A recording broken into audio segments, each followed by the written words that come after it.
किसी भी spherical mirror का जो रिफ्लेक्टिंग सरफेस का, देखिए तीन चीजें फिक्स्ड हैं, इसे हमेशा पोल कहेंगे।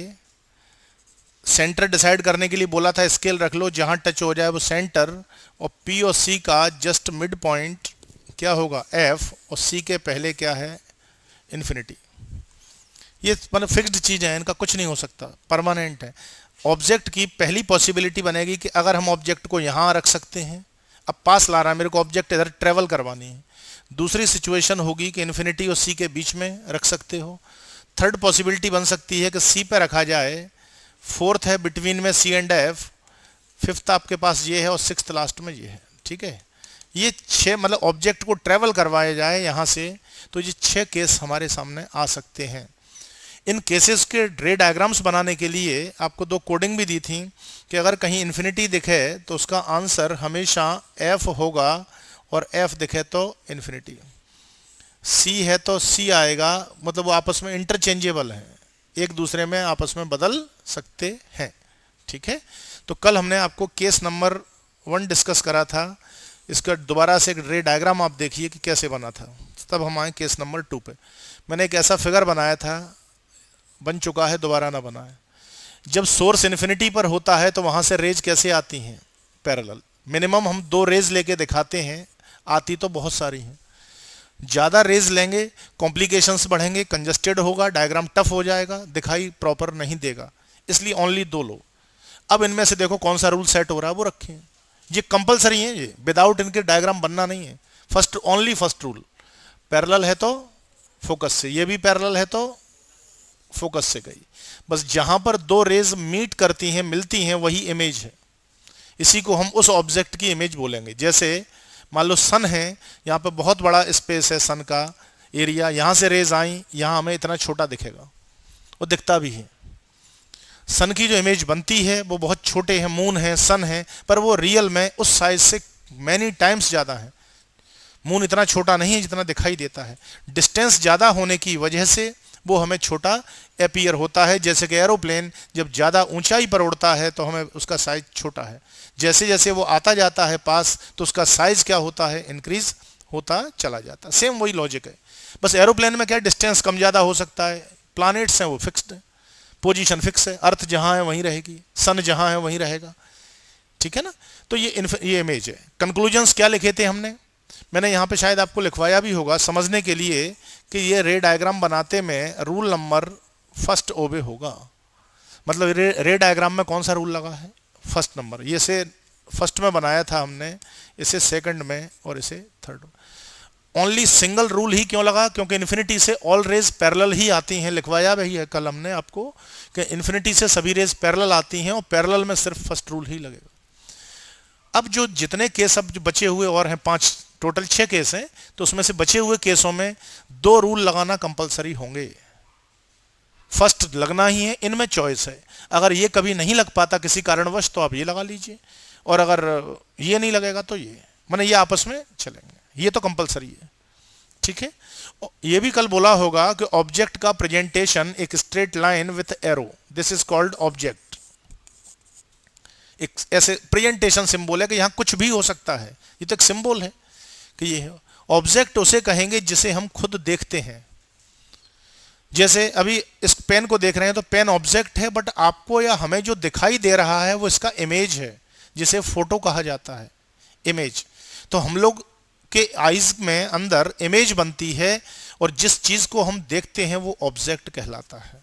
ठीक है, तो ह्यूमंस के अंदर जो आईज वाला पार्ट है, ह्यूमन आई है, आंख है हमारा, उसके अंदर उस ऑब्जेक्ट नहीं दिखती। हम लोग बहुत तो मतलब एक काम चलाऊ लैंग्वेज बोलते हैं कि साहब हमने ट्री देखा, रियल है कि ट्री की इमेज देखी, लेकिन वो तो हर इमेज तो हर किसी की देखते हैं, तो बार बार वो वर्ड नहीं लगाते कि ट्री की इमेज देखी, पेन की इमेज देखी। अपन क्या कहते हैं, पेन को देखा, उस पर्सन को देखा, फला पर्सन को देखा। पर्सन को थोड़ी देखा, पर्सन की इमेज को देखा अकॉर्डिंग टू सब्जेक्ट, और रियलिटी वही है। लेकिन जब पर्सन ही नहीं होता तो इमेज कहां से होती। तो शॉर्टकट क्या बोल दिया, उसको देखा, पर्सन को देखा, डॉट देखा, दीवार को देखा, फैन देखा। जबकि एक्चुअलिटी ये है कि ना हमें फैन दिखते, ना कुछ, फैन नहीं बल्कि उस फैन की इमेज दिखेगी। और ये बात भी सही है कि जब तक ऑब्जेक्ट नहीं होगा तो इमेज नहीं बन सकता। लेकिन कोई पूछे कि हम लोग जो देखते हैं वो क्या है, ऑब्जेक्ट है कि इमेज है, तो उस जगह पे ये आंसर काम आएगा कि ऑब्जेक्ट नहीं है, ऑब्जेक्ट की इमेज देखते हैं। ठीक है। अच्छा, ये पूछा जाए कि जो विजन का काम कौन करता है, देखने का काम कौन करता है ह्यूमन में, अपन लोगों में देखने का काम कौन करता है, ये भी बताने की बात है क्या? आंख करती है। ये गलत आंसर है। आप कहोगे लो साहब, मतलब जिंदगी भर से आंख देख रहे हैं? हाँ जी बोले। लाइट देखती है? नहीं, ब्रेन। प्रूव करके दिखाते हैं बात को। सोच न वो जो जिनका जो दिमाग कभी चलता है ना, कि कहते कान सुनते हैं आंख देखती है, इसीलिए साफ साफ कहावत है ना कि हर देखा हुआ सच नहीं होता। आंख नहीं देखती। मैं बताता हूं इसका एविडेंस। देखना किसको कहते हैं? जैसे एक नॉर्मल चीज सुने, किसी चीज को अपन किसी पर्सन से मिले, बहुत टाइम हो गया, अपन ने उसका फेस देखा, सब याद आ गया सब कुछ, कई लोगों को तो नाम याद नहीं आता। फैक्ट बात है ये, हर एक का अपना अपना एक तरीका है। किसी किसी को नाम याद आ जाता, ये नहीं कहता, जी कहता मैंने कहीं देखा है, पर ये याद नहीं आ रहा कहाँ मिले हैं, कहाँ देखा है। आंख ने तो देख लिया भैया, क्यों नहीं पहचान पा रहे आप उसे? एक और जिनकी मेमोरी चली जाती है मूवीज में, एक डंडा पड़ता है सिर में, कहते हैं मैं कौन हूं, कहां से आया हूं। वो तब भी तो देख रहा है उसको, वो सभी अपने घर वालों को भी देख रहा है, जो भी उसके कलीग हैं, रिलेटिव्स हैं, उन सबको। आइडेंटिफिकेशन ब्रेन करता है, जिसी को देखना कहते हैं। ये नहीं कि फोटो देख लिया, ब्रेन ही पहचानता है। आईज का काम है सिर्फ फोटो बनाना, जो रियलिटी है उस चीज की, कि हमारी हर चीज का अपना इंपॉर्टेंस है। मैं इग्नोर नहीं कर रहा कि आंख किसी काम की नहीं है, नहीं तो कल कोई क्या ब्लाइंड वाला देख के दिखा दे, ब्रेन तो है उस पर पहले बिल्कुल। लेकिन जो बात बोली गई कि जब सब कुछ सही है, एक नॉर्मल पर्सन में देखता कौन है? आईज कभी नहीं देखती। बहुत ही टोटल रॉन्ग आंसर है। देखना उसे थोड़ी कहते हैं, देख के पहचानना। पहचानने को ही देखना कह रहे हो आप उसको? कहाँ यार जी जी, अपन कैसे देख के बोल देते हैं तुरंत? मान लो सपोज मेरे को आप में से किसी ने कहीं देखा, मैं कितना भी आईज कवर्ड कर लूं, आईज से आंखों से पहचान जाओगे सर जा रहे हैं। फैक्ट बात है। जिसको आप डेली देखोगे या हम जिसको डेली देखेंगे, उसकी केवल आंखों या कुछ भी स्ट्रक्चर दिख गया, स्ट्रक्चर से पकड़ लेंगे। जो लोग फेस बांध के चलते हैं ना, वो सिर्फ उन्हीं से बच सकते हैं जिन्होंने उन्हें कम देखा है। घर में मम्मी या पापा को तुम कितना फेस कवर्ड कर लो, आके दो सूत देंगे जो यही है, तुम खूब कहना मैं नहीं हूं, मैं तो फेटा बांधे हूं। क्यों पकड़ लेते वो लोग? क्योंकि एक चीज उनको मालूम है, ब्रेन आइडेंटिफिकेशन ब्रेन ही करेगा। अगर आंखों ने आइडेंटिफाई किया होता, तो जिस पर्सन की मेमोरी किसी के रीजन से एक्सीडेंटल केस में चली गई है, वो अपने घर वालों को या उनको क्यों नहीं पहचानता? कहना आंखें तो सही है उसकी, आंखें थोड़ी ब्लाइंड हो गई। इसलिए आइडेंटिफिकेशन ब्रेन का काम है, जिसे हम लोग नॉर्मल अपनी देसी भाषा में बोलचाल की भाषा में देखना कहते हैं, वो है। इसलिए आईज का अपना बिल्कुल बहुत बड़ा रोल है कि ह्यूमन आई नहीं होगी तो फोटो ही नहीं बनेगा, और फोटो नहीं बनेगा तो ब्रेन आइडेंटिफाई नहीं करेगा। लेकिन फाइनल आंसर ब्रेन ही देगा। अगर ब्रेन ने काम करना किसी कारणवश बंद करा, आप खूब देखते रहिए, कुछ नहीं होगा। तो मेमोरी लॉस में क्या होता है? कहते नहीं जो पहचान नहीं पा रहा, एक्सीडेंट हो गया, अब जो भूल गया, लेकिन वो कौन सी चीजें भूलेगा? ऐसी हर चीज नहीं भूलता। फॉर एग्जाम्पल, डॉक्टर की अगर मेमोरी चली जाए, मेडिसिन कभी नहीं भूलेगा, अपना काम नहीं भूल सकता, जो जिसका वर्क है। लेकिन उसने ज्यादा किया हो, कंटिन्यू उसका वर्क रहा हो कुछ ईयर्स, वो ऑटोमेटिक कर लेगा। जिसकी मेमोरी चली जाती, कोई जानता नहीं, किसी के पास पहुंच गया मूवीज वगैरह में, वहां उसने बहुत अच्छी एक पेंट बना दी, वो कहा यार इतना अच्छा कलाकार है, वो उसको भी नहीं पता कि मैं इतना अच्छा कलाकार हूं, वो सब भूल चुका कि मेरे क्या, हम किस पोस्ट पे थे, हम क्या करते थे। लेकिन उसकी एक हैबिट है। जैसे साइकिल या गाड़ी चलाते समय अब हम ये पैरों को नहीं देखते कि पैर नीचे जा रहा है कि ऊपर जा रहा, मतलब वो हमारी बॉडी में आ चुका हो, वो चीज आ चुकी। तो डिपेंड करता है कि ब्रेन का कौन सा सेंटर अफेक्टेड हुआ। अगर मेमोरी सेंटर अफेक्टेड है तो निपट गए। मेमोरी सेंटर, बहुत सारे पार्ट्स होते हैं ब्रेन पे, इसीलिए सिर पे चोट से बचने के लिए सलाहें दी जाती है कि सिर पे चोट न लगे, हाथ पैर हड्डी पसली सब टूट जाए, सबका इलाज है। सिर का इलाज नहीं है कि सिर का पता नहीं कौन से पार्ट पर डैमेजिंग होगी। अब किसी की मेमोरी चली गई, अब मेमोरी गई तो गई, अब क्या कर सकते हो, वो सब क्लीन हो गया। अब ना डॉक्टर काम करेगा, ना टीचर करेगा, ना स्टूडेंट करेगा, खेल खत्म, उसका याद ही नहीं आएगा उसको कुछ। सिर्फ आइडेंटिफिकेशन वाली चीज गई है, मतलब हर पार्ट का एक अलग पॉइंट होता है उसमें, तो वो आइडेंटिफाई करना बंद कर देगा। जैसे आप कहते हो पहचान नहीं पा रहा, तो सारे ऑर्गन अपनी जगह काम कर रहे हैं, देखने वाला अलग काम कर रहा है सब, लेकिन फाइनल आइडेंटिफिकेशन कौन करेगा? ब्रेन करेगा। ऐसे सुनने की है, आंखें बंद कर दो, किसी की आवाज सुनो, आप कैसे बता देते हो बिना देखे कहां फलां बोल रहा है? मैं आवाज से समझ गया। तो जी कौन करता है? ब्रेन की पावर होती है, ठीक है ना। तो सुनने और देखने का जो फाइनल जो डिसीजन है, फाइनल जो पता लगाने का तरीका है, वो ब्रेन का होता है, न कि आंख और कानों का। वो अपनी जगह बिल्कुल रोल प्ले करते हैं कि देखो ईयर नहीं होंगे किसी के, नहीं सुन पाएगा। ब्रेन कर क्या लेगा? वहां तक मैसेज ही कन्वे नहीं हो रहा। जैसे इलेक्ट्रिसिटी आ रही है, अगर अपना वायर टूट गया तो जब वायर ही नहीं होगा तो इलेक्ट्रिसिटी कैसे आएगी? हर एक का अपना काम है, मना नहीं कर रहे किसी बात से, लेकिन यह कहना गलत है कि आंखें देखती हैं और कान सुनते हैं। फाइनल काम ब्रेन का है। सुनना मतलब हर काम आइडेंटिफिकेशन पर बेस्ड है। अगर हम पहचान ही नहीं पाए किसी को तो फिर क्या मतलब निकल। अब जैसे सपोज मान लो मैंने ये लिख के दिया, आप अपने लिए एग्जांपल ले लो, और जहां तक सब लोग बता देंगे जी क्या चीज है, क्या कहते हैं इसको? Quadratic equation. आंखों ने तो नहीं बोला इसको, आंखों ने तो कुछ नहीं करा, आंखों ने दिखवाया आपको। तुरंत किसने आंसर रिप्लाई करा? ब्रेन ने। आपने ब्रेन ने आंसर दिया, ये तो पढ़ा हुआ है, क्वाड्रेटिक कहते साहब इसको।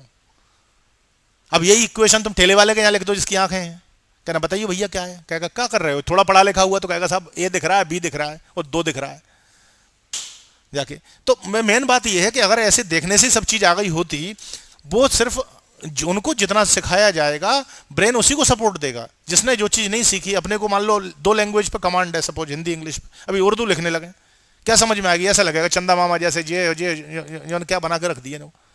अपन कितना भी कॉपी मार लें, जो क्या कर दिया, कॉमा मार दिया, क्वेश्चन मार्क है कि सी ब्रैकेट है, अपन नहीं समझते वो चीज। चलो अब लिखो केस नंबर 2।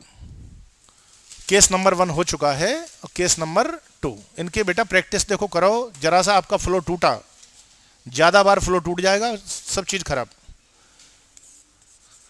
केस सेकंड में हेडिंग बनाओ, फिर भी कुछ छूट जाता है तो इवनिंग बैच अभी है, उस पर अपन कवर करो ताकि अच्छे से हो सके।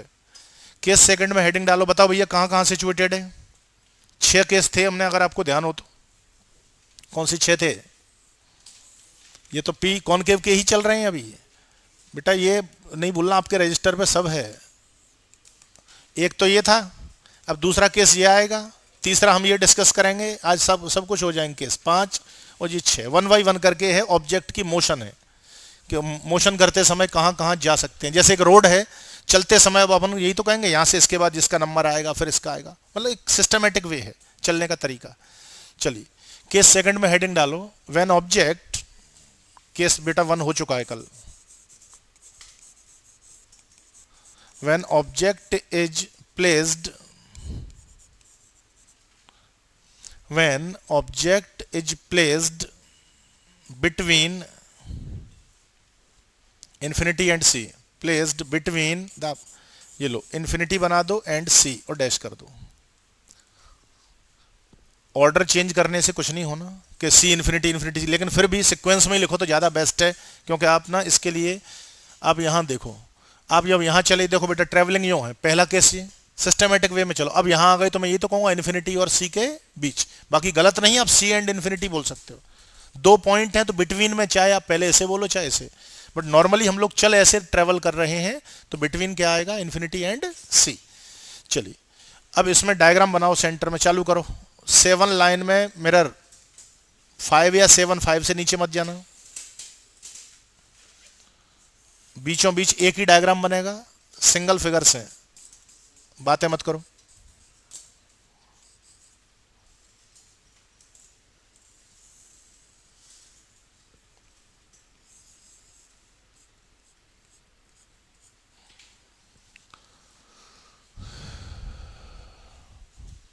पी दिखा दीजिए यहाँ पर बेटा, साथ में ही बना लो, जो हमारा फिगर पूरा बन जाएगा उसके बाद आप कितनी भी प्रैक्टिस करते रहना, आपका फ्लो बनना ही नहीं है उस चीज़ में।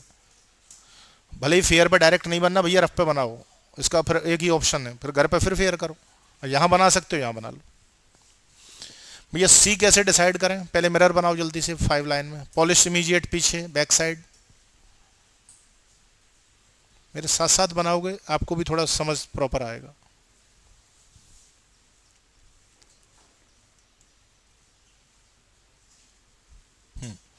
हाँ भैया सी कैसे डिसाइड होगा? सेंटर, इसमें सी कैसे फाइंड करोगे? वो तरीका कल बोला था, स्केल हो तो रख लो, कॉर्नर से यहाँ बिल्कुल सीधे सीधे चले आना आप। मैं एक यहाँ लगा पा रहा हूँ पॉइंट, इस चीज़ पे, इस जगह पे, आप कैसे, आपका जो भी साइज हो, साइज मैटर नहीं करता, आप तो स्केल ऐसे रख लो, कॉर्नर से यहां बिल्कुल सीधी, जिस पॉइंट पर टच होती है उसको सी बना लो। बहुत दूर नहीं होगा, इतना अंदाजा रखना कि अंदाजे में यहां मत खींचना सेंटर ही बाहर हो जाए।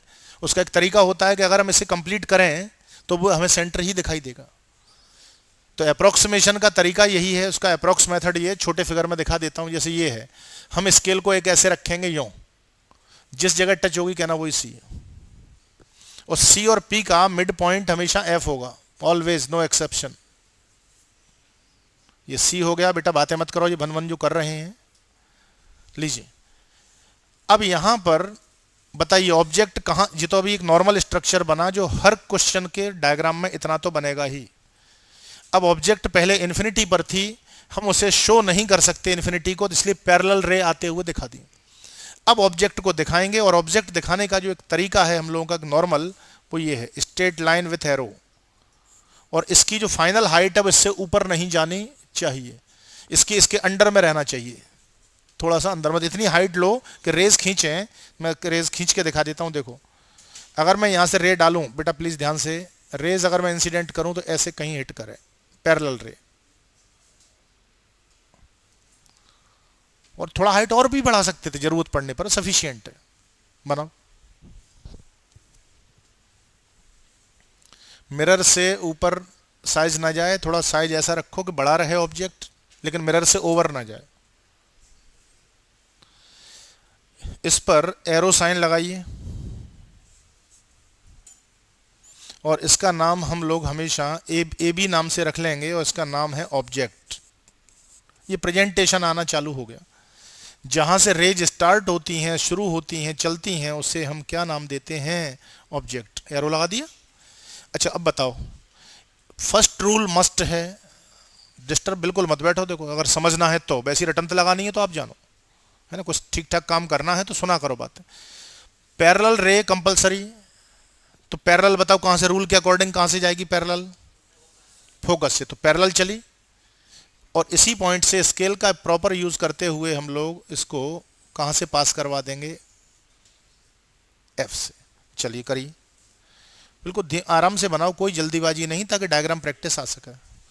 फर्स्ट रूल कंपलसरी है, पास करो फोकस। बेटा स्केल कब आएगी, जब पूरी ऑप्टिक्स खत्म हो जाएगी तब है। 5 से 6 तुमको हो रहे हैं, 7 दिन से कईयों को तो ओवर हो गए। आइए कि यार स्केल पेंसिल यार मुनी ला रहे, हमेशा घसीटा मार काम चलाते हो, काम चलाऊ वाला जुगाड़। First rule compulsory. अब बताओ कौन कौन से रूल लग सकते हैं, क्या सी का रूल अप्लाई हो जाएगा, ध्यान नहीं दे रहे आप। तो ये इमेजिन करो, इसी पॉइंट से अगर मैं रे पास करूं तो क्या सी से जा पाएगी, आंसर है यस, तो सी का लगा दो, फिर उसकी जरूरत ही नहीं, उसकी आज पड़ेगी जरूरत, ऐसा नहीं, आपको खुद समझ आएगा कि थर्ड रूल क्यों पड़ा। अभी तो हम ये देखेंगे कि ये दो लग पा रहे हैं कि नहीं, ये तो कंपलसरी है, ये तो लगेगा। अगर ये लग गया तो इसको छोड़ दो, और ये नहीं लगेगा तो, अब कब नहीं लगेगा वो सामने केस आएगा तो ज्यादा अच्छा समझ आएगा। आप तो ये देखा करो, ए पॉइंट से हमेशा रेज स्टार्ट करनी है, अगर हम रेज को ए पॉइंट से स्टार्ट करें तो सी से जाएगी या नहीं, आंसर है बिल्कुल जाएगी। देखिए ध्यान से, पहले ड्राइंग मत करो, देख लो, ये देखो, अगर हम यहां से करते हैं तो कहां से पास हो गई वो, ये। अब रूल अप्लाई करवा दो, जो लाइट रे सेंटर ऑफ कर्वेचर से जाती है रूल के अकॉर्डिंग, उसी रास्ते पर वापस लौट आती। पहला रूल पैरेलल का, दूसरा सी का अप्लाई हो गया, सी से जाएगी सीधी लौट आए, बस पॉइंट वही काम करेगा जो ऑब्जेक्ट के आगे हो। मान लो ऑब्जेक्ट अगर हम सी पर रख देंगे ना तो सी का रूल फेल हो जाएगा, अभी करके दिखाएंगे इन चीजों को। अब यहां से जहां पर ये दोनों रेज मिलती हैं, बिल्कुल इससे स्ट्रेट लाइन, यहां पे बेटा ध्यान से देखें, ये टच पॉइंट से बिल्कुल सीधी लाइन ऐसे स्ट्रेट में, और एरो डाउनवर्ड इस पर, ये लो, मैं कलर चेंज करके दिखा देता हूं, ये लीजिए, ये बनाना है आपको स्ट्रेट लाइन, छोटा इमेज बनेगा साइज में, ऑब्जेक्ट के रिस्पेक्ट में छोटा साइज है। और अब इसका एरो का नेम ए डैश और बी डैश,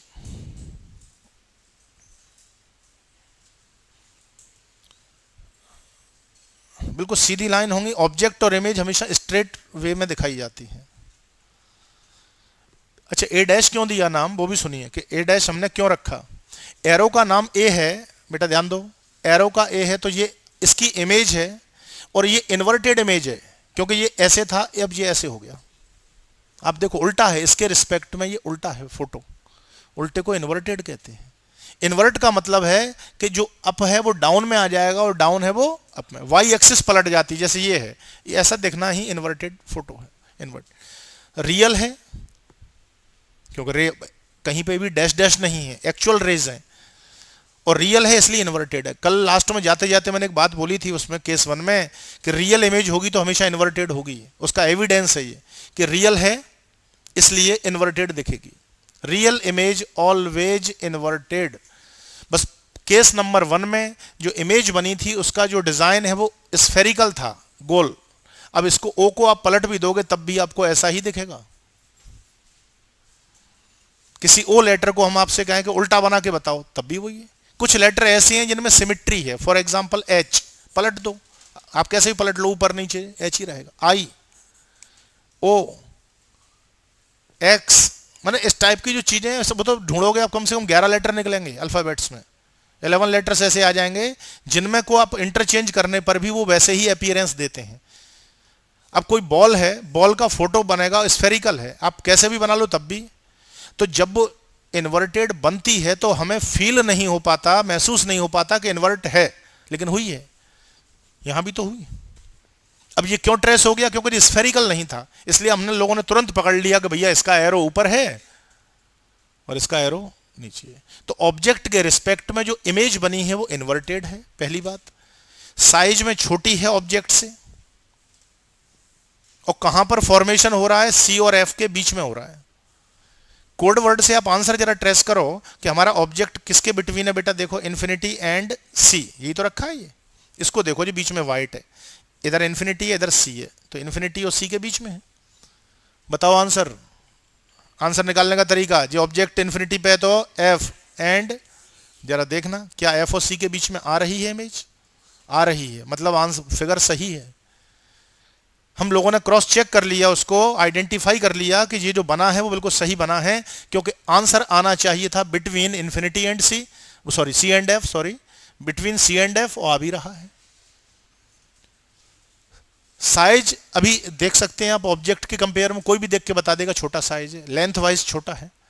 रियल क्यों कहा कि रेज रियल में आ रही हैं, कहीं भी अगर ऐसे इस टाइप से आ जाए डैश डैश तो वर्चुअल कहते हैं। वो लास्ट केस में आएगा पी वाले में, जो बिहाइंड पी फंसता है। 6 केस में से 5 केस रियल हैं इसके, अभी हम लोग सब ड्राइंग करते चलेंगे। क्या फिगर बन चुका है, नीचे लिखो कंक्लूजन हेडिंग, इसी में कंक्लूजन हेडिंग इसमें बनाओ नीचे कंक्लूजन। बेटा एंगल मेजरमेंट का डी लाओ, प्रॉपर फिगर बनाओ, यो केवल काम चला के अपन भाड़ा भुगतेंगे उससे कुछ नहीं होगा। चलो लिखो कंक्लूजन डैश करके लिखो जरा कंक्लूजन। बेटा वो 3 पॉइंट कल वाले लिखो, नंबर 1 पे लिखो, फॉर्मेट बनाओ कंक्लूजन का। नंबर 1 लिखो, position of image. Number 2 size of image.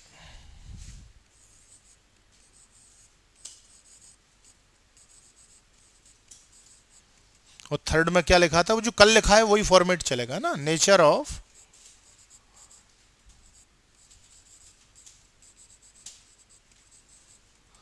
Of image. हर बार हम ये सिर्फ 3 चीजें लेंगे कंक्लूजन्स में। अब आ जाओ पोजीशन ऑफ इमेज, तो रे डायग्राम से देख लो या कोड वर्ड से ही पता चल जाएगा यार। हाँ तो क्या लिखोगे यहाँ पे, बिटवीन, पोजीशन ऑफ इमेज में क्या लिखोगे, बिटवीन, हाँ ठीक है एफ एंड सी कर दो, चलो between F and C.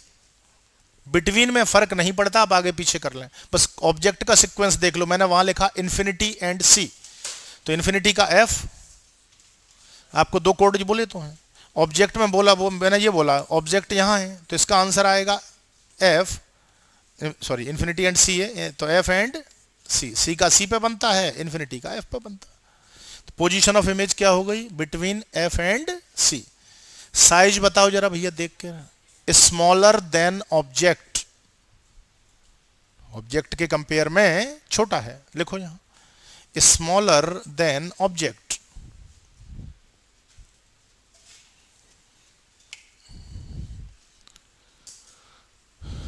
Smaller than object. Third one नीचे लिखो, real and inverted. Nature of image में लिखो बेटा, रियल एंड इन्वर्टेड,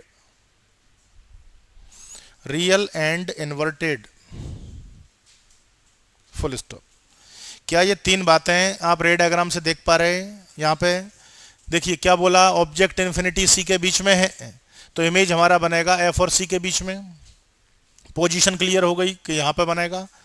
साइज देख लिया करो, ऑब्जेक्ट के कंपेयर में छोटा है, और रियल है और इन्वर्टेड है। इन्वर्टेड का मतलब है इसको, इसका एरो ऊपर है तो इसका नीचे। नीचे क्यों लगाया? जहां पर दो रेज मिलती हैं वहां एरो होना चाहिए। मान लो दो लाइट रेज हमारी ऐसे मिल रही हैं तो अब हम एरो का साइन यो लाइन खींच के यो लगाएंगे, दिस यहाँ इसकी तरफ पॉइंट होना चाहिए। सपोज हमारी लाइट रेज ऐसे नीचे की तरफ आ रही हैं, यहां मिली तो यहां से स्ट्रेट लाइन खींचेंगे, एरो ऐसे लगाएंगे। मतलब एरो जहां टच होगा वो वहीं होगा जो मीटिंग पॉइंट है, मीटिंग पॉइंट पर एरो होना चाहिए। तो अपने आप समझ आ जाता है इन्वर्टेड है। चलिए केस 3। अच्छा यहां वो तो लिख लो, फिर बाद में भूल जाओगे नहीं तो कि कैसे ड्राइंग हुई थी। इस फिगर को ड्रॉ करते में हमने कौन से दो रूल्स यूज करे वो देखो, डायग्राम देख के बताओ, अंदाजा नहीं करेंगे। एक तो रूल नंबर 1, तो यहां पे क्या लिखेंगे आप इसमें, रूल 1 एंड 2 लो। मतलब इस रे डायग्राम को ड्राइंग करते समय हमने जो रूल्स थे इमेज फॉर्मेशन के, उनमें दो रूल्स का हेल्प ली। रूल नंबर 1 जो पैरेलल का था, ये रखा हुआ आपके सामने, ये है पैरेलल का, और रूल नंबर 2 किसका है? सी का है, सेंटर का। इसलिए साइड में लिख लिया करें ताकि प्रैक्टिस के टाइम आपको ये हेडेक ना रहे कि किया कैसे है काम। फर्स्ट रूल कंपलसरी है, और अगर ऑब्जेक्ट के आगे सी पड़ता है तो सी का रूल लगा दो। अच्छा मैं इसमें एक रूल और आपको अप्लाई करके दिखा दूं। थर्ड रूल लगाते तो कैसे लगता?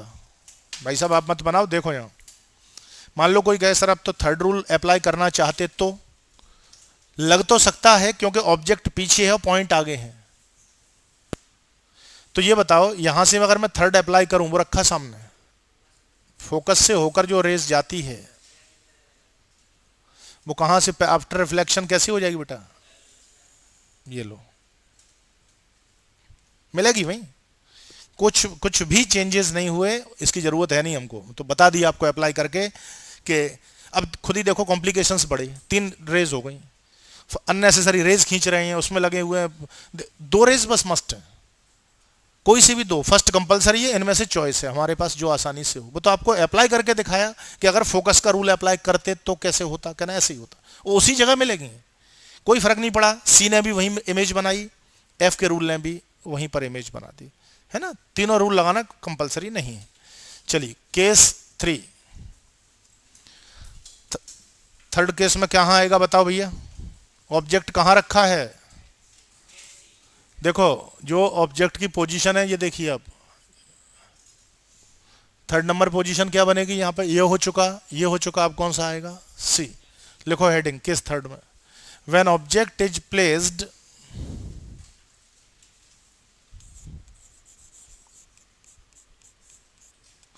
when object is placed at C, C से मतलब है लैंग्वेज में सेंटर ऑफ कर्वेचर। अच्छा बताओ इमेज कहां बनेगी बेटा? गर्ल्स में C का इमेज कहां बनेगा? कोडिंग बता चुके हैं, C का कहां बनता है? C पे। भाई ये 2 ही तो आपको ये रूल्स हम अप्लाई करवा रहे हैं आपको, मतलब इसमें याद रखने के, इन्फिनिटी का F और C का C, इनसे बाहर कुछ जाते ही नहीं, जो आपको कल करवा चुके जो काम। अब C पर आप राइटिंग रोक लें, सिर्फ मिरर तो बनना है, इतना काम तो कर लो क्योंकि ये तो कंपलसरी पार्ट है, करो इसको, कर लो, फिर बताता हूं क्या दिक्कत आती है इसमें। ड्राइंग चालू करो, मिरर वही बनेगा, मतलब उसी तरह से बनेगा, कहने का मेरा मतलब ये है। लो और सी और एफ के वही तरीके हैं, पहले सेंटर फाइंड करो, वो स्केल रख के साथ साथ लेते चलो, सभी को ड्राइंग करो। सी और सी और पी के बीच में यहाँ एफ है, हल्का सा पॉइंट लगाया करो, क्योंकि ये अप्रोक्स मेथड है, जरूरत पड़ने पर अगर कहीं पड़ी तो थोड़ी बहुत शिफ्टिंग कर सके पॉइंट की, इसलिए अभी तो एक हल्का सा पॉइंट रखा करो, क्योंकि एक अंदाज मेथड है, एक्यूरेसी नहीं है सेंटीमीटरों में। अब इसका इतना होने के बाद आप यहाँ पे तो लिख दो सी और इधर लिख दीजिए आप एफ। ये मतलब इतना चीज फिक्स है हर डायग्राम में, हर डायग्राम में ये चीज आपकी बिल्कुल फिक्स्ड रहेगी। ठीक है, अब इसका देखिए, अगर हम इमेज बनाएं तो इमेज कैसे बनती है, जरा इस इमेज को देखिए आप कि इमेज कैसे जाएगी। मैं पहले आपको एक तरीका नॉर्मल वाला बताऊं कि इसमें क्या दिक्कत आती है और क्यों मना करते हैं। सबसे पहले देखिए ऑब्जेक्ट कहाँ रखा है, ड्राइंग मत करना, गलत हो जाएगा। मैं वो गलती करके ही दिखा रहा हूँ, वो बात अलग है, अंदाजे में फिर भी सही बन जाए, कोशिश करूंगा सही बने नहीं, ताकि गलती समझ में आए कि क्या मिस्टेक होती है। देखो अब पहले मान लो ये रैंडमली हमने ये खींचा, सब ध्यान रखो यहाँ। अब ये देखो अगर यहाँ से रेज खींचते तो यहाँ आएगी, यहाँ तक सब ठीक है। देखो पैरेलल कहाँ से पास होगी शुक्ला जी, रे कहाँ से पास होगी भैया पैरेलल, फोकस से होगी। लो भाई फर्स्ट रूल लग गया। अब कौन सा लगाएं हैं, बिल्कुल सही फोकस वाला, क्यों सी वाला क्यों नहीं लगाया। अब ये बताओ ऑब्जेक्ट खुद सी पे रखा है, हम लोग जहां खड़े हैं तो हमसे कोई चीज मान लो इमिट हो रही है तो आगे तो जा सकती है, उसी पॉइंट पे से कैसे चली जाएगी जहां खड़े हैं। ये तो वही हालत होगी जिस स्टूल पे खड़े हो कहते उठा के दिखाओ। जिस पॉइंट पर ऑब्जेक्ट है, एक्चुअल होता ये है, देखो रियलिटी ये है इस ऑब्जेक्ट की, ये है। अब ये पॉइंट है सी और एफ, तो रेज ऐसे चलती हैं, इनफाइनाइट रेज होती हैं, ये देखो तरीका ये है इसका। अब जब ऑब्जेक्ट पीछे है तब तो हमारा सी से भी पास हो गई या एफ से भी हो गई। जब यही ऑब्जेक्ट सी पे आके यहाँ पे खड़ा हो गया जो ऑब्जेक्ट, तो अब रेज आगे वाले पॉइंटों से तो जा सकती हैं, उस पे से कहाँ से चली जाएगी, जो मतलब जिस पे खुद रखा है। ऑब्जेक्ट से रे हमेशा आगे लेते हैं, पीछे वाले पॉइंट छोड़ने पड़ते हैं, पीछे नहीं जा सकते आप। अब मान लो और आगे चलेगी तब भी सी बेकार है अभी। तो जिस पॉइंट पर खुद एक ऑब्जेक्ट है वहां से कभी रे पास नहीं होगी। ऐसी जब एफ पे आएगी तो एफ वाला रूल फेल हो जाएगा, एफ पर आते ही एफ का रूल काम करना बंद कर देगा। तो कुल मिला के ये तो नहीं आएगा। चलो थर्ड बताओ, रूल नंबर 1 लग गया। अब तो रूल एंड, रूल कौन सा 3, थर्ड कौन सा क्या कहता है भैया, एफ से जाएगी। गलती सुनना आप जरा कि मैं क्या गलती बता रहा हूं, क्या कैसे हो जाएगी, बिल्कुल सही बना रूल। इमेज, अब जरा कोड वर्ड लगाओ, बनाने वाले ने तो बना दिया, उसको कोडिंग तो पता नहीं है। सी की इमेज कहां बनती है, ये तो नहीं बनी। ये तो आपने पता क्यों ट्रेस कर लिया, आपके पास आंसर पहले मालूम है। हम लोगों को आंसर मालूम है कि सी का कहां बनता है, लेकिन अगर आंसर नहीं पता तो वो तो नॉर्मल ऐसी ड्राइंग करेगा ना, वो तो ये कहेगा मैंने रूल सही अप्लाई करें, पैरेलल फोकस, बात नहीं करो ध्यान दो, फोकस पैरेलल, कहता है अब मैं क्या करूं कि बन गया तो ये अलग। ये डायग्राम बहुत ज्यादा दिक्कत है आपके बोर्ड एग्जाम में, 4 मार्क्स में ड्रॉ करने आ गया था ये, केवल सी वाला फिगर, कहता है फिगर ड्रॉ करो कंक्लूजन्स लिखो। उनको आदत मालूम है कि सी की इमेज में देखी कंडीशन देखो, सी पर ही बनना चाहिए और साइज बिल्कुल बराबर आएगा, एक जैसे 2 सी होते हैं, सी का सी पे सेम है। अब प्रॉब्लम कहां खड़ी होती है, पहले तो सी पे बनना मुश्किल, और बन गया तो साइज मैच नहीं करता, कभी छोटा तो कभी बड़ा। कितनी भी प्रैक्टिस कर लेते हैं, कभी इधर बनता है तो कभी इधर। जब कोई ज्यादा इरिटेट होता है, जब नहीं बन पाता उससे 1-2 बार में एग्जाम में, तब देखिए उसकी चालाकी देखिए, जो कि आपको नहीं करनी है, कि उसका इलाज भी बताएंगे। वो जब बनता नहीं है तो क्या करेगा, ले साहब अब तो बना के ना, इमेज बनेगी कैसे नहीं साहब, है आंसर तो पता है मेरे को, सी का सी पे बनता, बन ही नहीं रहा, तब से दिमाग खराब कर रखा, कभी इधर कभी इधर, कहते अब बन गया है। अगले के तो बटन लगे आंखों में, उसको नहीं दिखाई देगा कर्म में आप इमेज बना रहे। इमेज हमेशा सीधी बनती है, स्ट्रेट बनती है, आपके जबरदस्ती क्या कर रहे हैं। कई क्या करते हैं जिनका थोड़ा बहुत डिफरेंस रहता है ना, जैसे एक कुछ लोगों का एक और तरीका है, ऑब्जेक्ट यहाँ दिखा दी और मान लो इमेज बिल्कुल नियरेस्ट बन गई गलती से, भाई रेज वगैरह लगा लो कैसे। अब जब मैच नहीं कर रही तो उठा के इसको मोटा कर देंगे, थिक, कहते ले साहब कौन दिमाग खराब करे, लो। अच्छा बराबर चालाकी करते हैं, कहते हैं यहाँ भी, कहते हैं अब बताओ साहब क्या दिक्कत है हमको, अब तो हमने बिल्कुल सी पे बनाई है। वो तब भी सर्कल मार देगा रेड डॉट लगा के, जो कहे क्यों भैया मोटी क्यों बनाई थी इमेज, है ना। जब सिंगल लाइन की बनती हैं उस पर जाके आप इतनी हेवी थिकनेस दिखाओगे, मतलब कहीं ना कहीं वेरिएशन है डायग्राम में। तो कुल मिला के ये इसलिए इंपॉर्टेंट है, इसके अलावा कोई फिगर हमें परेशान नहीं करता ड्राइंग में जितना ये करता है, क्योंकि इसमें दो कंडीशन एक साथ चाहिए, एक तो साइज बिल्कुल बराबर और पॉइंट बिल्कुल वही। अब इसका इलाज देखो कि बना कैसे, आता तो है ही एग्जाम में, ये तो बहुत दिक्कतें थी जो हमने आपको बताई। इसका एक सबसे सिंपल तरीका है, और जहां पहले देखना भी ड्राइंग नहीं करना है आपको। देखो ये मान लो ये है, वो सब कुछ वही तरीके से करेंगे जो अपने तरीके हैं। सी का रूल ले लेंगे, सी भैया यहाँ आ गया। अच्छा अब बताना मेरे को, ऑब्जेक्ट मान लो ये रखी, क्या इमेज भी पहले ही बना लो? ये तो हमें मालूम है कोड से कि सी का इमेज कहाँ बनता है। सुनना ध्यान से, जितना हाइट ऊपर है उतनी ही हाइट सी का सी पे बनेगा ना। अब लगाओ पैरेलल का रूल, पैरेलल स्केल रख के यहां मिला दो, अपने आप फोकस एडजस्ट हो गया जी, फोकस आ गया। फिर फोकस से पास कर दो,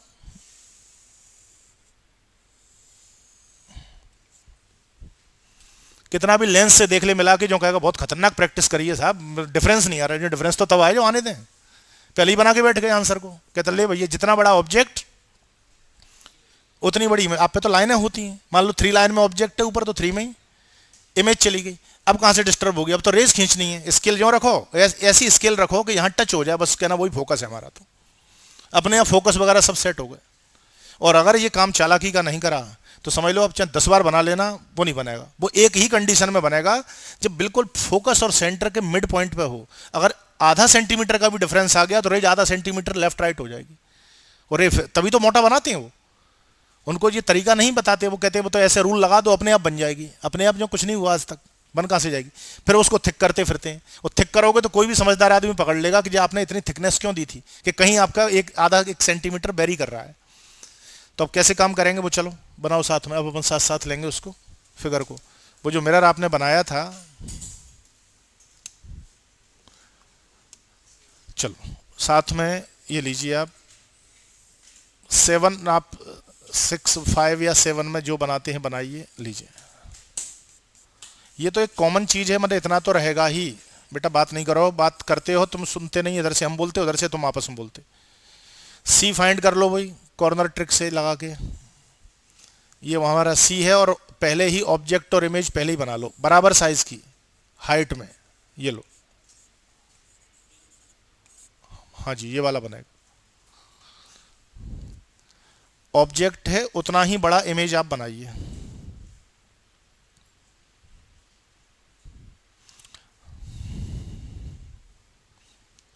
अब फोकस को पहले बोलो ही मत कि फोकस कहाँ है, वो अपने आप सब सेटल होगा। पहले पैरेलल रे का आप रूल कंपलसरी फॉर्म में लगा दीजिए, पैरेलल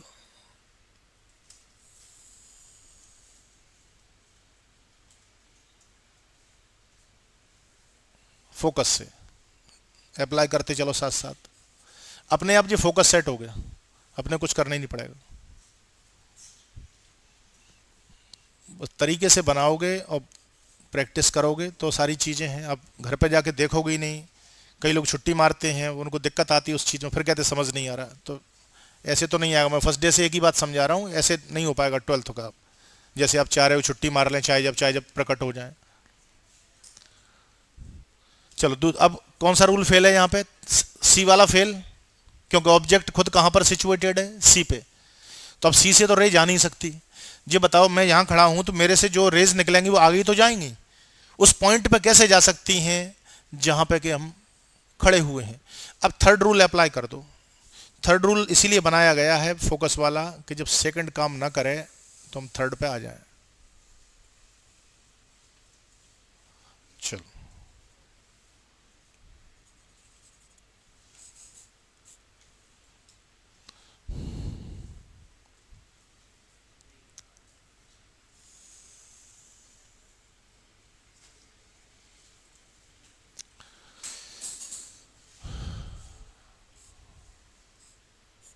ये लीजिए, इमेज बन चुकी है ए डैश बी डैश।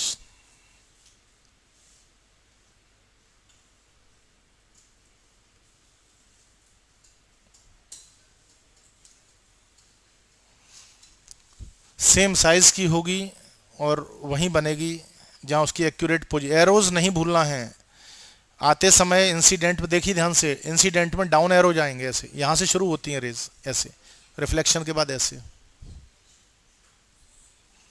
और यहाँ क्रॉस लगा के हम क्या लिखेंगे ब्रैकेट में भाई, रूल 1 एंड 3, रूल नंबर 1 और रूल नंबर 3 एप्लीकेबल है। ये सब चीज़ें साइड में आप लिखिए, हेल्पफुल हैं ताकि समझ आएंगे रे डायग्राम्स में कहाँ कौन सा लगेगा। क्या फिगर सभी का बन गया? इसका क्या तरीका समझ गए? पहले जहां ऑब्जेक्ट है वहीं, क्योंकि हमें तरीका कोडिंग पहले मालूम है ना कि सी का सी पे बनता है और दोनों सी एक जैसे हैं। तो ये बताओ, ऑब्जेक्ट अगर सी के पहले है तो इमेज साइज में कैसी होगी? ये सब 1-1 मार्क्स के क्वेश्चन आएंगे, दिक्कत आएगी फिर आपको। अगर ये बताओ ऑब्जेक्ट सी के पहले रखी है तो इमेज साइज में छोटी होगी, माने स्मॉल होगी, इक्वल होगी, बिगर होगी? स्मॉल। और सी पे आ गई तो इक्वल, तो अब इसका मतलब इसके आगे जाएगी तो साइज बड़ी बनेगी। समझ गए ना? सी ऑब्जेक्ट से बड़ी बनेगी, मतलब ऑब्जेक्ट का साइज तो कांस्टेंट है, लेकिन जो इमेज बनती हैं उनका साइज डिस्टेंस पर डिपेंड करता है। जैसे एरोप्लेन ऊंचाई पे है छोटा, पास आता जाएगा तो साइज बढ़ता जाएगा, लेकिन रियल साइज थोड़ी बदल जाएगा, इमेज का साइज बनता है मिरर के कारण। चलो लिखो कंक्लूजन नीचे, कंक्लूजन में लिखो, वही 3 पॉइंटों की हेडिंग ले लो कंक्लूजन में। पोजीशन ऑफ इमेज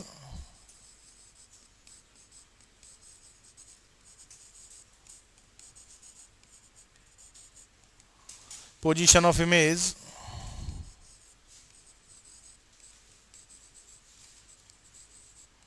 फिर लिखो साइज ऑफ इमेज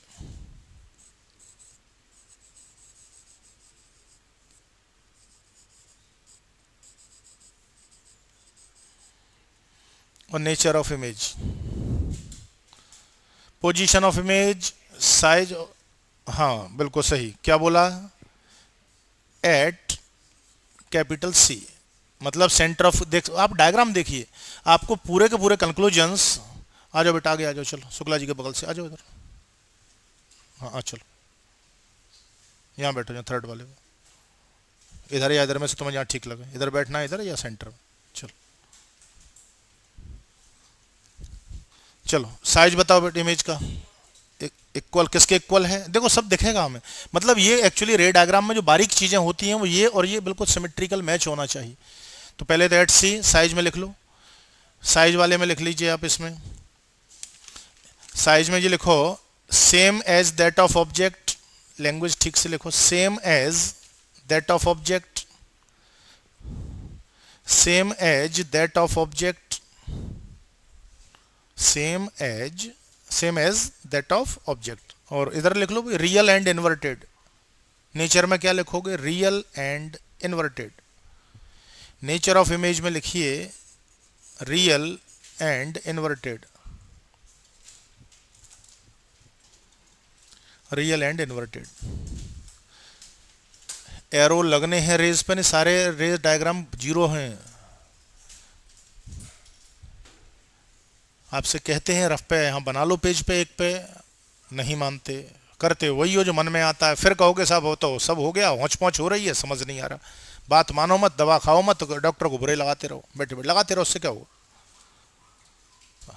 अपनी कमी देखना बहुत बड़ी दिक्कत है। कई से इतने दिन से कह रहे हैं बेटा स्केल बोला, वो उनको कुछ नहीं रहता, यहाँ पढ़ा लिए फिर उठाए, फिर एजी ऑफिस की फाइल उठा के फिर चल दी कि चलो सब काम हो गया हमारा। अगला लिखो पॉइंट केस, केस 4। केस 4 में कहाँ पे आएगा बोलो? देख फिगर होगा इस पे या कहीं, सी एंड एफ, ठीक है। ऑब्जेक्ट यहाँ आ गई, लिखो when object is placed, when object is placed between, when object is placed between, object is placed between C and F, C के बाद इसी का तो नंबर है, देखो ये रखा है सामने है फिगर आपके। ऑब्जेक्ट कहाँ सिचुएटेड अब आएगी, फोर्थ नंबर कहाँ आएगा? सी के, यही तो आएगा, सी एंड एफ। चलो करो वही ड्राइंग, इतना तो होना ही है। सेंटर में ये काम बनाना चालू करो,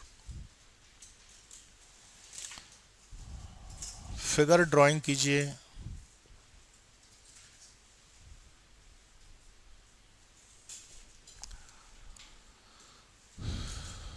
बैक साइड उसके पॉलिश, कलर कभी डॉट या पेंसिल के चेंज नहीं करना चाहिए। अगर पेंसिल का फिगर है तो पेंसिल से ही सब कुछ होगा, पॉलिश्ड वगैरह। और आप अगर डॉट से करते हो तो डॉट करो, बट एग्जाम में डॉट को कैंसिल करेंगे, वो डायग्राम अलाउ नहीं है फिगर।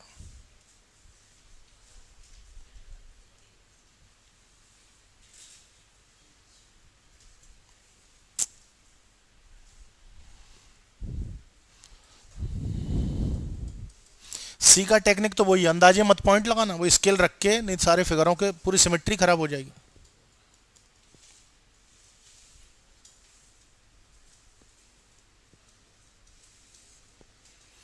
चलो रखो ऑब्जेक्ट को, straight line with arrow.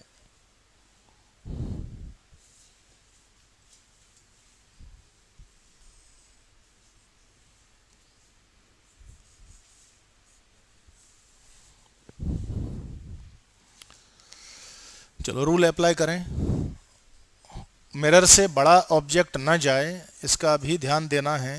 Parallel और पैरेलल लाइन हमेशा ही रूल के अकॉर्डिंग फोकस से पास होती है।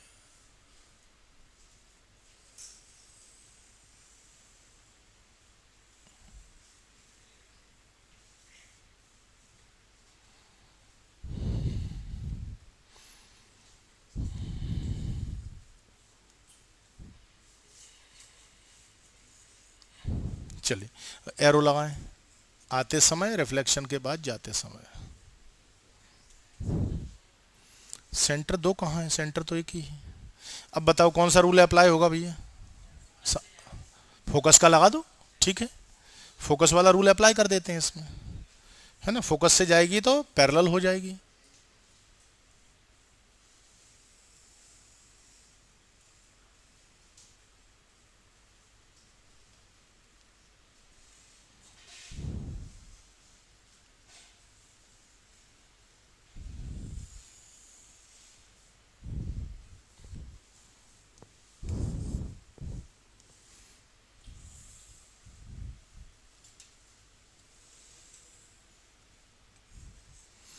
थोड़ी सी प्रैक्टिस तो वो चीज़ मांगेगी, हल्का फुल्का मान लो पॉइंट चेंज करने हैं तो वो तो पॉइंट में अगर मिड पॉइंट लेते में डिफरेंस अगर हम लोग कर गए ना, मतलब तो ही दिक्कत आती, वरना आती नहीं ऐसी समस्या। बड़ा साइज में बनेगा image A dash B dash,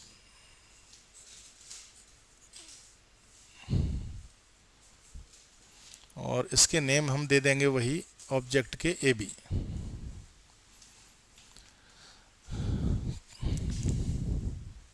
तो सी और पी का अगर आप मिड पॉइंट एफ ले लेते हैं तो फिर भी कोई थोड़ा बहुत 1 सेंटीमीटर पॉइंट खिसकाना पड़े तो मिटा के आप सी को शिफ्ट कर देना, ताकि आंसर आपका वेरी ना करे। ये लीजिए, इधर इस तरफ हमेशा सी के पहले इन्फिनिटी रहता है। यहां भी हम लोगों के लिए आंसर जो रूल से अप्लाई हुए हैं, रूल 1 एंड 3,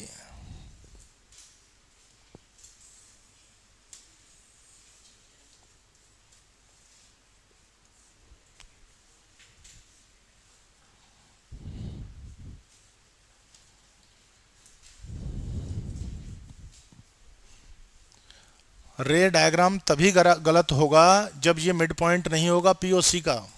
अगर पीओसी का जो मिड पॉइंट नहीं है तो रेस बिल्कुल उल्टे सीधे आंसर देंगे। अच्छा पहले आंसर जी टेस्ट करो, क्या ये रे डायग्राम रूल्स के अकॉर्डिंग, मतलब लॉ के अकॉर्डिंग ठीक है? किस किस के बीच है ऑब्जेक्ट? ऑब्जेक्ट सी और एफ के बीच है, तो आंसर कहाँ, इसको छोड़ दो, आंसर आना कहाँ चाहिए था? सी एंड, देखिए जो इमेज है वो एक तरफ सी है और साइज में बड़ा जाना चाहिए, सी क्रॉस कर चुके आप, हाइट में भी बड़ा है, देखिए ऑब्जेक्ट से सारी चीजें बिल्कुल मैच करती चली जाएंगी। अगर सिर्फ दो काम हम ठीक कर लें कि पी सी का मिड पॉइंट एफ होता है, फिर तो लॉ आप अप्लाई करोगे, आंसर आपके सही जाएंगे। बड़ा कितना भी हो सकता है, बड़े की कोई लिमिट नहीं है, मिरर से भी नीचे जा सकता है, बस ऑब्जेक्ट के हाइट के कंपेयर में बड़ा चाहिए। बिग माने बिग, इक्वल में प्रॉब्लम होती है, इक्वल तो जानते हो एग्जैक्ट इक्वल है, स्मॉलर में दिक्कत नहीं, ऑब्जेक्ट से थोड़ा कम छोटा है और मतलब छोटा है तो छोटा है, बड़ा है तो भी कोई दिक्कत नहीं, इक्वल वाले में तो एग्जैक्टली इक्वल चाहिए। बस सी वाला फिगर ही टेंशन वाला है। लिखो भैया वो कंक्लूजन लिखो, कंक्लूजन बेटा एरो लगाओ रिफ्लेक्शन के बाद यहाँ पे। वो थोड़ा घर पे ना अदर काम को बंद करके जो समाज सुधारक कार्य है उन्हें बंद करके अपने पे ध्यान दो, नहीं तुम्हें सुधारने वाला फिर कोई आएगा भी नहीं कहीं आसपास। दुनिया के काम छोड़ दो, अपने पे ध्यान दो, प्रैक्टिस करो, पढ़ाई करो, अभी समय है, कर लोगे प्रैक्टिस। खुद ही सोचो जो प्रैक्टिस है वो लास्ट के मंथों में कराई जाएंगी ना, हो चुकी इनकी प्रैक्टिस जो को। लिखो हेडिंग कंक्लूजन्स, वही लिखते चलो, वही फॉर्मेट वही है। Position of image,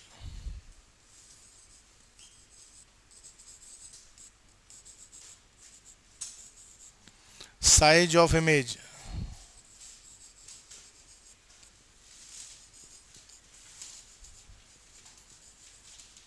nature of image, तीन रहते हैं कंक्लूजन्स में। लिखते चलो।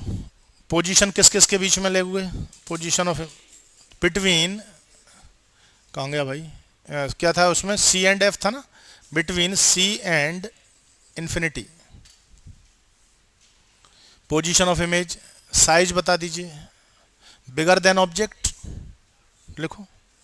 हाँ लार्ज कह सकते हैं, लार्ज में भी काम चल जाएगा, बट और क्लियर किस में, बिगर देन ऑब्जेक्ट। जैसे आपने कहा नॉर्मल लार्ज, कहना किससे लार्ज, काम चल रहा है, मैं मना नहीं कर रहा, लेकिन अब उससे भी अच्छी क्लियरिटी किस में मिलेगी, या पोजीशन दे दोगे। जैसे छोटा है तो कहो स्मॉलर देन ऑब्जेक्ट, शॉर्ट में स्मॉलर बोल सकते हो। लिखो बिगर देन ऑब्जेक्ट, और नेचर में वही लिखो, रियल एंड इन्वर्टेड। जब तक इनकी आप प्रैक्टिस नहीं लोगे डायग्राम कमांड नहीं आएगी।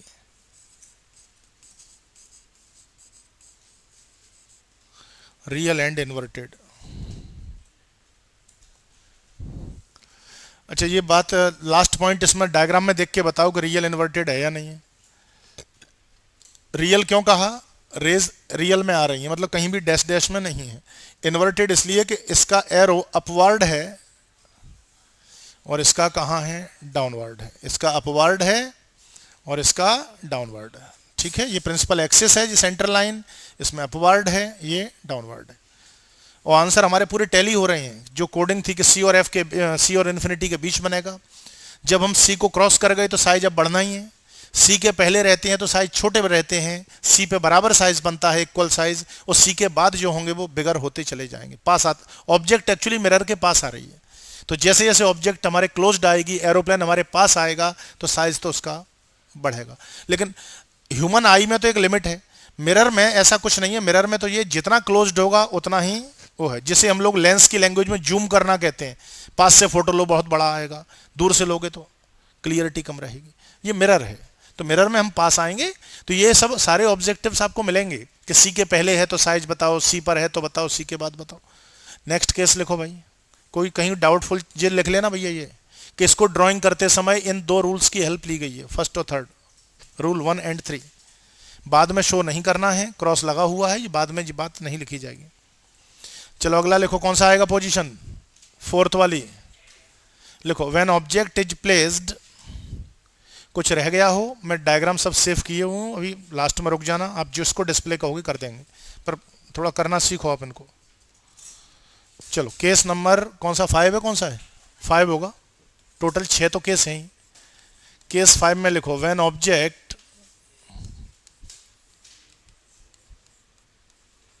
Is placed at F, when object is placed at F। चलो डायग्राम बनाओ। अच्छा कोई बताएगा आंसर कहां आना चाहिए था इसका, बिल्कुल सही, इन्फिनिटी पे। अच्छा इन्फिनिटी से रेज कैसी आती हैं, वो यार बात नहीं करो यार, इन्फिनिटी से रेज पैरेलल, तो जाएंगी भी पैरेलल। इन्फिनिटी पैरेलल से रिलेटेड है, अगर इनफाइनाइट से कोई पैरेलल यहां आ सकता है तो यहां से इन्फिनिटी तक जाना है रेज को, तो वो कैसी होनी चाहिए, अभी हो भी जाएंगे। चलो सी बनाओ, सेंटर डिसाइड कर लो इसका, कहना सेंटर ये है, और सी और पी का मिड पॉइंट आपका एफ होगा।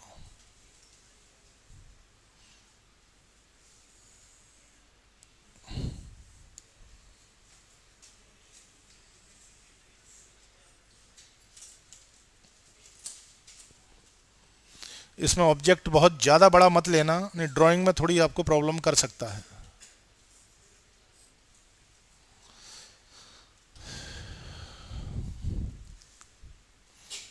ये सी है, ये एफ है। एक रूल तो कंपलसरी है ही, वो तो उसमें तो कुछ दिमाग लगाना ही नहीं है। सबसे पहले यहाँ से पैरेलल और रिफ्लेक्शन के बाद फोकस अप्लाई कर दीजिए रूल्स को, ले लीजिए। लो,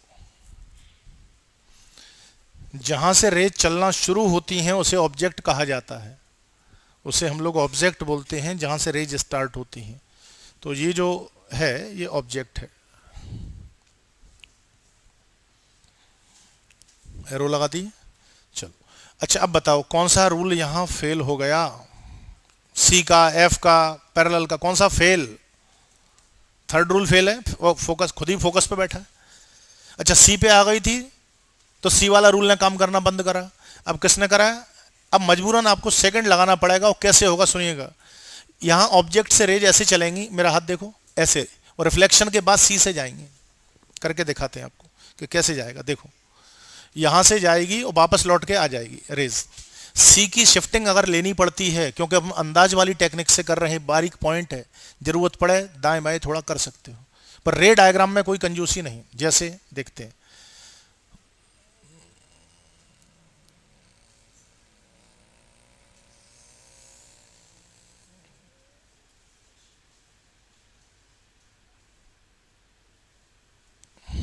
देखिए हुआ क्या है यहाँ, वही बता रहा हूँ आपको कि किस टाइप से ये इमेज फॉर्मेशन हुआ। ये पॉइंट हमारा तो एक आध 2 सेंटीमीटर है दाएं बाएं, कोई ऐसी दिक्कत नहीं। अब ये रेज देखी कैसे जाती हैं। पहले तो यहाँ ऑब्जेक्ट से ऊपर गई, यहाँ से रिफ्लेक्शन के बाद इधर आई हैं, और ये रेज आपस में कैसी हैं? सभी पैरेलल हैं। तो कहाँ पर आएगा? At infinity. मैं एक बार यहाँ पे और दिखाता हूँ, एक बार और देखो इसका मूवमेंट्स देखिए पहले, थोड़ा सा वैसा डायग्राम है, जल्दी देखो।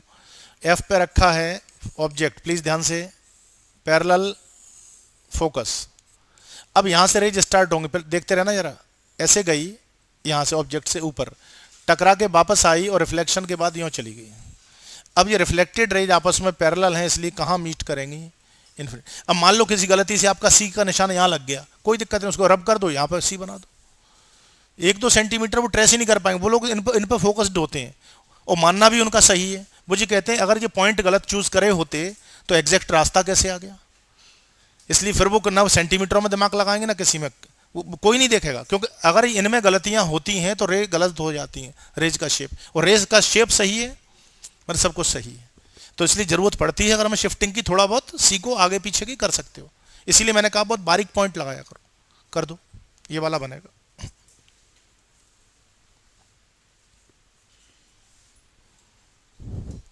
यहाँ पे हम लोग क्रॉस ब्रैकेट लेके क्या लिखेंगे? रूल 1 एंड 3, 1 और 3 का यूज हुआ है। रे डायग्राम देखते ही समझ जाएंगे, ये कुछ नहीं रटना, फिर भी समझने को लिखा दिया। फर्स्ट रूल कंपलसरी, सॉरी 3 नहीं है, सॉरी 2 है। रे डायग्राम में रूल नंबर 1 और 2 लगा हुआ है। देखो सी से सी वाला rule applicable.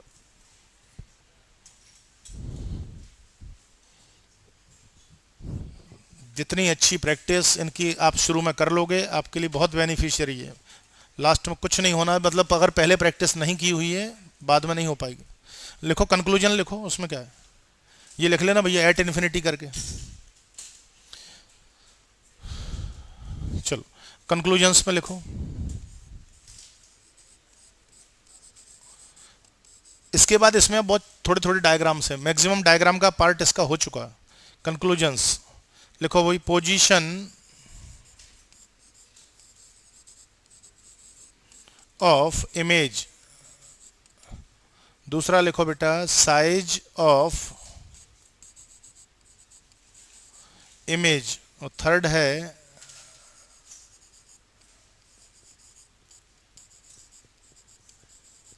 Nature of image. 3 format ले लो, बताओ भैया वैसे तो आंसर वैसे ही ओरल मालूम है कि एफ पे है, तो कहाँ बनेगा? पोजीशन ऑफ इमेज क्या आएगी बेटा? At infinity. अब साइज पे क्या कहोगे? हाँ, या वेरी बिग या वेरी लार्ज। लार्ज और वेरी लार्ज में फर्क है।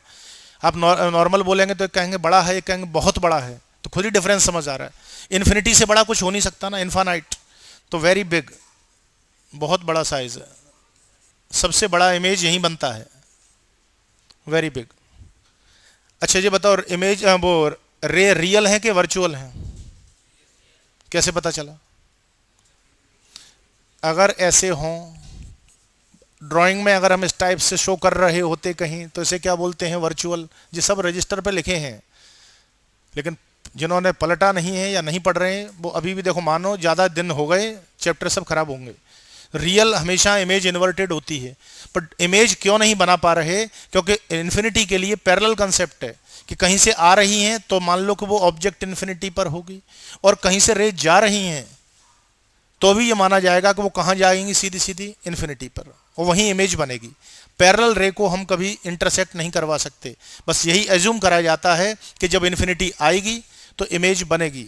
एक्चुअली में इन्फिनिटी कभी आएगा नहीं, इसलिए किसी स्क्रीन पर डायरेक्ट मीट करेंगी नहीं। जब सन की रेज यहाँ आ सकती हैं, जो कि इन्फिनिटी पे मानते हैं, तो यहाँ से अगर हम ऐसे पावरफुल सोर्स से भेजते तो वहाँ तक जा सकती थी। लेजर रेज हैं, जो साइंटिस्ट लोग डिस्टेंस मेजर करते प्लानेट का, वो भी तो भेजते हैं। तो ये है, तो लिखो यहाँ पे real and inverted, real and inverted. 3 conclusions हो गए। लास्ट केस है केस 6, तो फिगर खत्म, इसके लास्ट फिगर है। अभी जो भी किसी के रह गए हों बता देना, सारे केसेस सेफ है पेजों पे। चलिए केस 6 में लिखो, इसमें मैं बता दूं एग्जाम के लिए कुछ ज़्यादा ना हो तो मैं जो बता रहा हूं उन पे स्टार लगा लो, वो 3 फिगर कर लेना। केस नंबर 2 पर टिक करो, जो आज बनवाए मैंने 6 में शुरू का, सेकंड नंबर इन्फिनिटी और सी वाला। केस 3, केस 2, केस 3 और केस 6 एग्जाम में भला हो जाएगा आपका। तीन फिगर तो बिल्कुल ऐसे होना चाहिए कमांड वाले। केस नंबर 2, केस नंबर 3 और केस नंबर 6। अब जो लास्ट केस है वो, चलिए ड्राइंग करो फिगर की। अच्छा ये बैक साइड जाएगा, सुन लेंगे अब ध्यान से। इमेज इधर जाएगी, बिहाइंड द मिरर जाएगी। पी आ गया ना, मैंने आपको शायद बोला भी हो, पी फॉर पीछे ऐसे करके, बिहाइंड द मिरर है।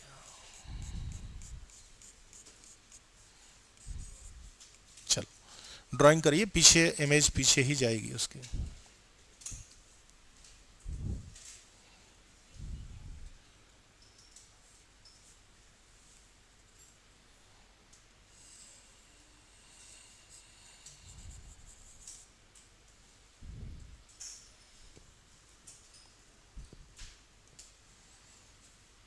पहला रूल तो बिल्कुल मस्ट है कि पैरेलल है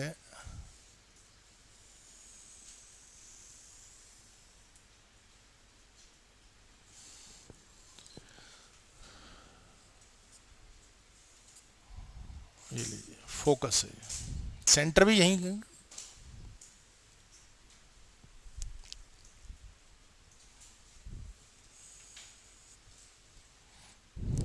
वो तो ऐसे भी कर सकते हो, जितना पीसी होता है उतना एफ सी होता है, वो तो बराबर डिस्टेंस है, यहाँ कहीं आएगा सी। वो तो वो सेंटर, वही स्केल वाली टेक्निक से सेंटर फाइंड करा करो, फिर जरूरत पड़े 1-2 सेंटीमीटर लेफ्ट राइट वो खिसका सकते हो। हाँ भाई, एक रूल तो हमारा फॉलो हो गया। अब दूसरा रूल देखिए, सेंटर वाला, सेंटर ऑफ कर्वेचर का।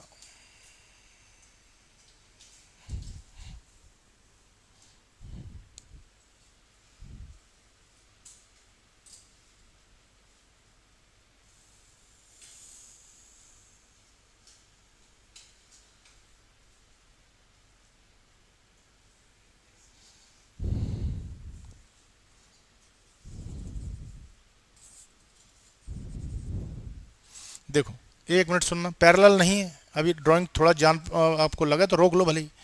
पैरेलल है ही नहीं, यहाँ से वही पैरेलल वाला रूल, और एक जो सी का अपने ही रास्ते पर लौटा, वो एफ में नहीं बनाया था, एफ वाले में। अब ये रे आगे फैलती हुई हैं, डाइवर्जेंट है, माने अब ये बताओ, अगर मैं इनको और आगे एक्सटेंड करूं ऐसे तो गैप और बढ़ेगा, तो आगे तो ये कभी नहीं मिलेंगी। अब इन्हें हम प्रोसीड करेंगे, जब आगे नहीं मिलती तो कहाँ डायरेक्शन देखते हैं, पीछे। अब इनको पीछे की तरफ अगर हम प्रोसीड करते हैं तो देखते हैं कहाँ मिलती हुई अपीयर्ड होती है ये वाली रे। जैसे एक तो ये वाली है, ये देखो बिल्कुल उसी डायरेक्शन में, कोई बेंडिंग नहीं होगी, कुछ नहीं होगा, एक स्केल पे जाएंगे। सी पॉइंट वो होना चाहिए, आप तो अपनी स्केल रख लो, जहां पर थोड़ा बहुत खिसका खिसका लो, आगे रे चौड़ी होनी चाहिए, पैरेलल कभी मिलेंगी ही नहीं। इसका तो कुछ कर नहीं सकते। देखो यहाँ पे अगर कोई रे है, कोई कंफ्यूजन है बेटा, यहाँ देख लेना पहले, पूरा फिगर खराब हो जाएगा। ये देखो ये आ गई एफ से, अब सी मान लो हमें नहीं पता कहाँ है, आप तो यहाँ से एक स्केल रखो यूँ, और उसी डायरेक्शन में आप यूँ ले जाओ। अब आगे तो कभी नहीं मिलेंगी, लेकिन इनको अगर हम पीछे लाएंगे तो यहाँ कहीं मिलती हुई अपीयर्ड होंगी। उसी का फिगर है वो, ड्राइंग उसी की हो रही है, बिल्कुल उसी स्ट्रेट पाथ होता है, एग्जैक्ट पाथ होता है, ऑटोमेटिक वो कहीं ना कहीं रेज अपनी मिलती हैं।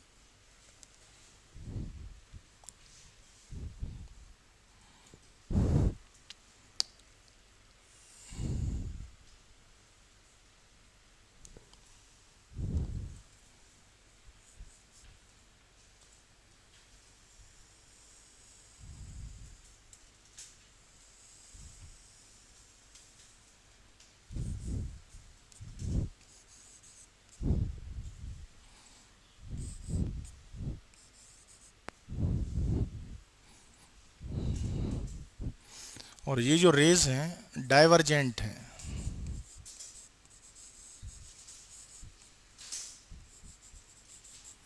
डाइवर्ज का मतलब है फैलती हुई, आगे की तरफ उनमें विड्थ है, चौड़ाई है। सी पॉइंट हम लोगों के हाथ में होता है, थोड़ा बहुत शिफ्टिंग, क्योंकि अपन एक्यूरेसी से उतना मेजरमेंट नहीं कर रही है। अगर एक्यूरेसी होती तो वो नौबत भी नहीं आती, पर एक्यूरेसी में बहुत ज़्यादा टाइम कंज्यूमिंग है, इसलिए अप्रॉक्स से लो, जरूरत पड़े थोड़ा बहुत 1-2 सेंटीमीटर दाएं बाएं कर सकते। वो लोग रे को देखेंगे, अगर रे कंफर्म है ना, कोई नहीं स्केल रखेगा, और ना उनके पास होती हैं, बस वो ट्रेस कहाँ से करते हैं, रे डायग्राम से। रे डायग्राम कंफर्म, वो क्या कहते हैं, ऐसा हो ही नहीं सकता कि पॉइंट गलत चूज हो और रे ऐसी हो गई, और भले ही आपके पॉइंट सही हैं और रे गलत हो गई तो क्या कहेंगे, सब गलत कहेंगे। अगर पॉइंट सही थे तो रे कैसे सही हो गई। इसलिए मेन चीज़ रेस है, बहुत इंपॉर्टेंट फिगर है ये वाला, ड्राइंग करने आता है। जितने मैंने 3 बोले हैं कम से कम वो तो भी कर लो। रूल 1 एंड 2, 2 रूल्स का यूज। अच्छा, इसमें इमेज क्या बिहाइंड द मिरर बनी है, देखो मिरर के पीछे कैसी है, रियल है या वर्चुअल है। अब कैसे पता चला वर्चुअल बनी है, डैश डैश से बनी है। आगे अगर रे जैसे फैलती हुई है तो और गैप बढ़ेगा, मीट नहीं कर सकती। मीट करवाने के लिए इन्हें पीछे की तरफ प्रोसीड करना होगा और धीमे धीमे गैप डाउन होते हुए आ जाएगा। और साइज आप देख सकते हैं ऑब्जेक्ट से बड़ा है, साइज ऑफ जो इमेज है इसका वो क्या है, बिगर देन ऑब्जेक्ट। लिखो कंक्लूजन्स, कंक्लूजन्स में वही लिखो, position of image,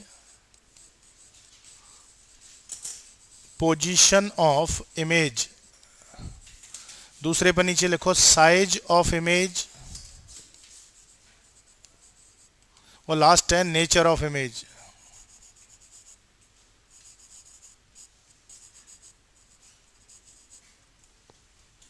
position of image, size of image और nature of image.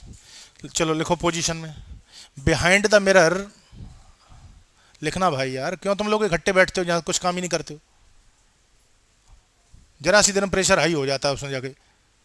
Position of image में लिखो बिहाइंड द मिरर, डायग्राम देख के बोलना है, बिहाइंड द मिरर। अब बताओ साइज में क्या लिखोगे, बिगर देन ऑब्जेक्ट, साइज वाले में लिखो bigger than object, bigger than object.